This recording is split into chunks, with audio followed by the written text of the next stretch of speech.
Qu'advient-il de la zone et de ses secrets à la fin de la trilogie Stalker? Dans Call of Pripyat, tu incarnes le major Dektiarev, un agent des services secrets ukrainiens infiltré dans la zone pour enquêter sur la disparition de 5 hélicoptères militaires lors d'une opération secrète. Au fil de ton enquête, tu découvres que les crashs sont causés par des anomalies électromagnétiques massives. Ces zones instables rendent toute navigation aérienne pratiquement impossible. L'armée n'avait pas anticipé l'ampleur du danger et ça a conduit à la catastrophe.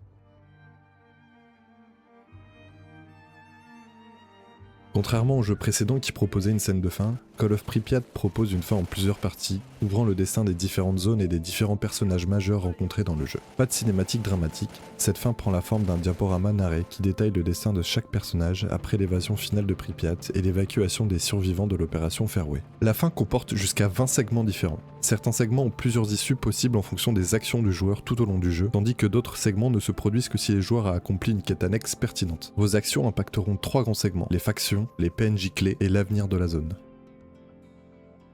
On le sait désormais, dans la zone, les factions sont vitales. Si tu soutiens les stalkers en accomplissant leurs quêtes, comme protéger leur base ou sécuriser des routes, leur communauté prospère. Ils deviennent mieux équipés et mieux organisés, prêts à faire face aux dangers. En revanche, si tu négliges leur sort, leurs bases seront submergées, leurs membres dispersés, et ils perdent leur influence dans la zone. Par exemple, selon ton soutien à la faction de la liberté ou du devoir, ou aucune des deux, l'une d'elles prend le dessus sur l'autre, ou alors un fragile équilibre leur permet de coexister.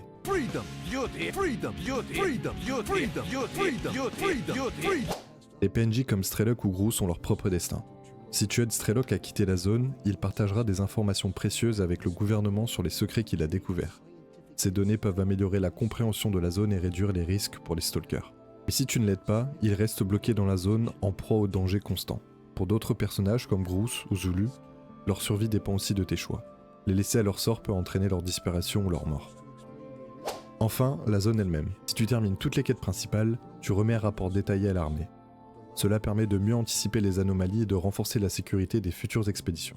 Mais si tu bâcles l'enquête ou ignores certaines missions, l'armée décide d'abandonner la zone. Résultat, les stalkers sont livrés à eux-mêmes et le chaos prend le dessus. Les factions s'entretuent pour le contrôle et les anomalies continuent de s'étendre.